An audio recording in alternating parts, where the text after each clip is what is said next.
अब after alanine ट्रांसमाइनेज जो कि हमारा ग्लूटामेट से NH2 निकलवा कर पायरुवेट को दे रहा था, और जब ग्लूटामेट से पायरुवेट में जाता है तो ग्लूटामेट जो पीछे बच जाता है वो हमारा अल्फा कीटोग्लूटारेट में चेंज हो जाता है, और जब पायरुवेट को NH2 मिल जाता है तो वो एलिनिन बना लेता है।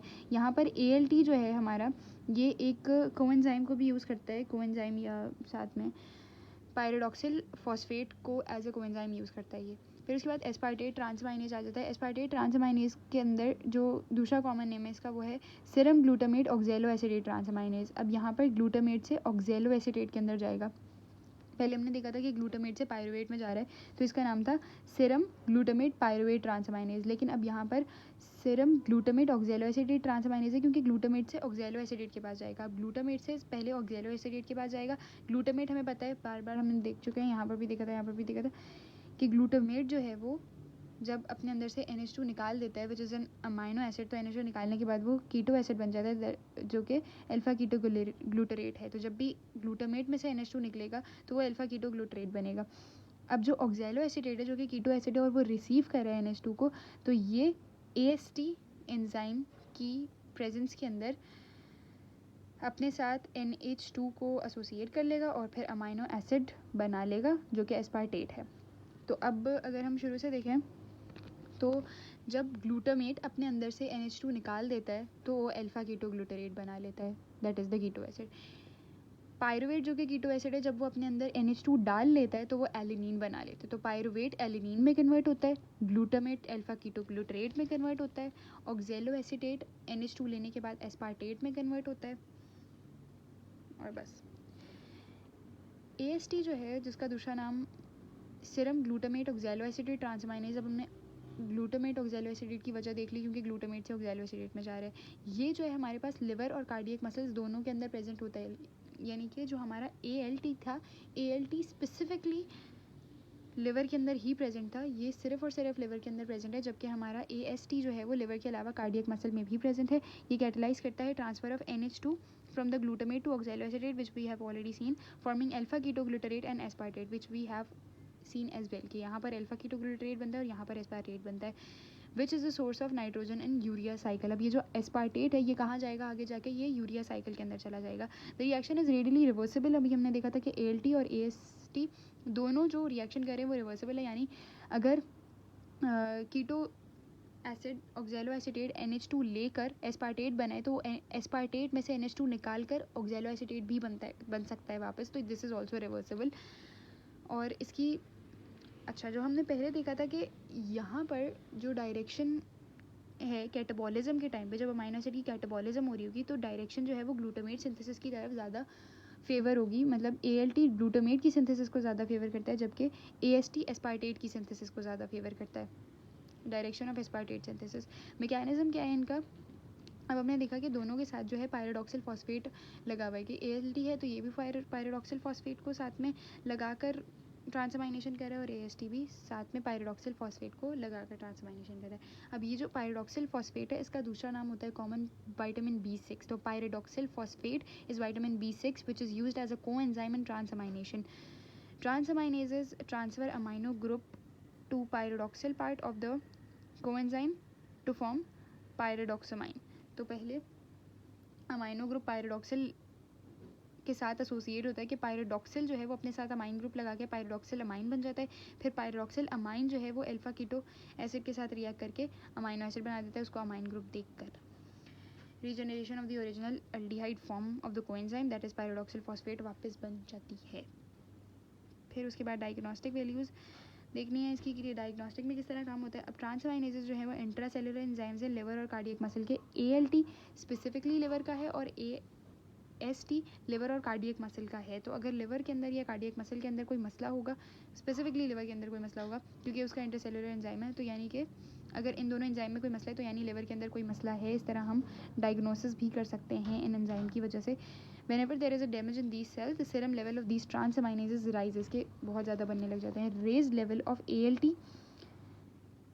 क्योंकि ALT is only present in liver, it's very liver specific, तो जब ALT का सीरम के अंदर लेवल राइज हुआ होगा तो इसका मतलब है कोई लिवर डिजीज़ है, हेपेटाइटिस या किरोसिस जैसे डिजीज़ में से कुछ है।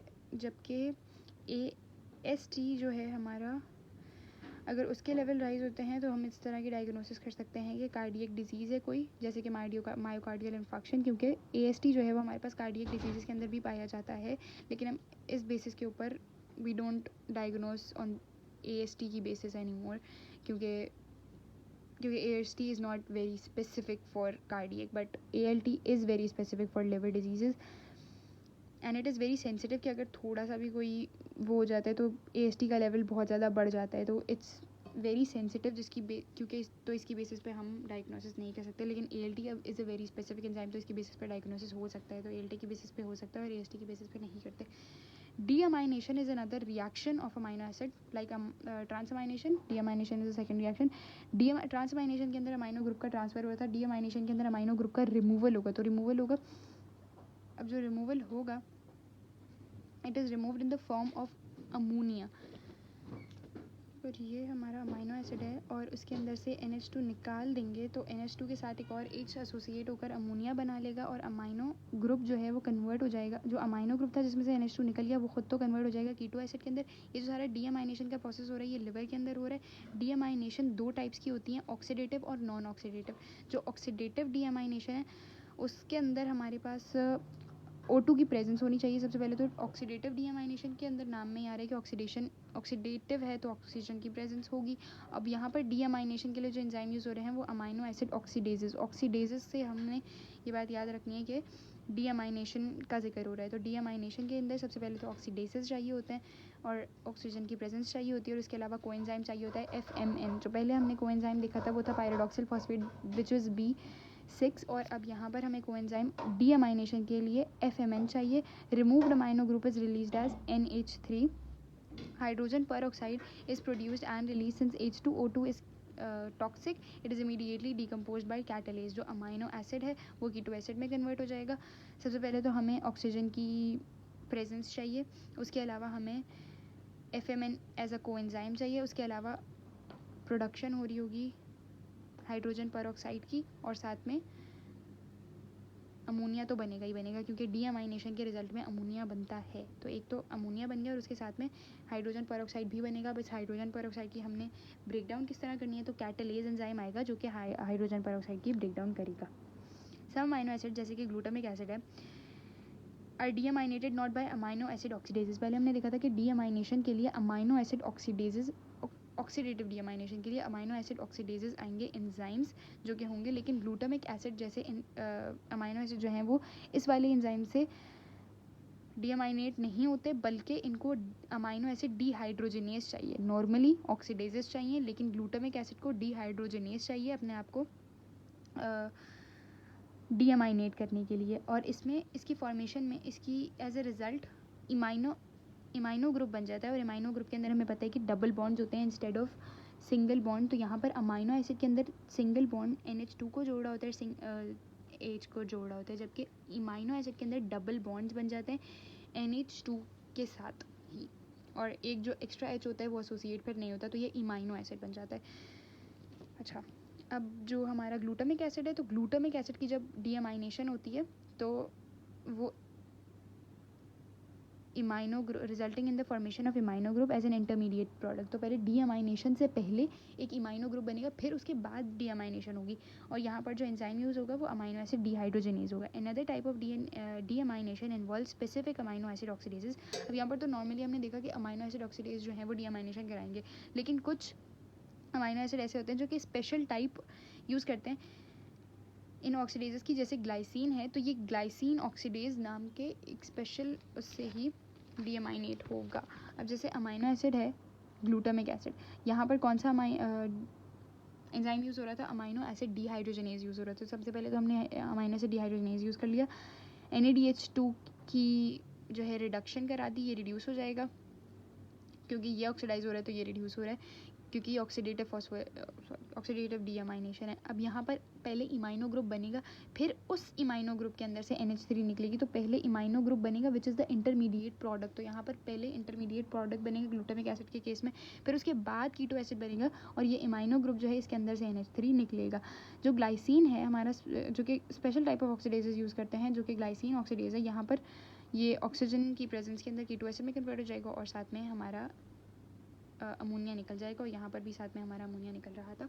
तो डीअमाइनेशन के केस के अंदर हमारे पास हमेशा अमोनिया निकल रहा होता है, अमोनिया रिलीज हो रहा होता है। नॉन ऑक्सीडेटिव डीअमाइनेशन के अंदर ऑक्सीजन रिक्वायर नहीं होता, amino group is removed and release as free NH3 जो कि अमोनिया है again. Hydroxy amino acids example serine and 309 are deaminated by specific enzyme called dehydrases। तो यहाँ पर जो एंजाइम यूज़ हो रहे हैं वो डिहाइड्रेजेस हैं। ये डिहाइड्रेजेस क्या कर रहे हैं, वाटर को ये रिमूव करेंगे और स्पॉन्टेनियस डीअमाइनेशन करा देंगे। हाइड्रोक्सी अमाइनो एसिड सेराइन और 309 जैसे हैं, ये सबसे पहले तो हाइड्रोलेज के मदद से, हाइड्रोलेज या डिहाइड्रेजेस जो भी वाटर को रिमूव करने का काम करते हैं, हाइड्रेजेस, डिहाइड्रेजेस और हाइड्रोलेज वाटर को रिमूव करने का काम करेंगे, दैट इज H2O रिमूव हो जाएगा, और ये भी इंटरमीडिएट प्रोडक्ट इमाइनो ग्रुप ही बनाएंगे। फिर इमाइनो एसिड बनने के बाद स्पॉन्टेनियस रिएक्शन होगा और अमोनिया रिलीज हो जाएगा। फिर उसके बाद आएगी ट्रांसमेथाइल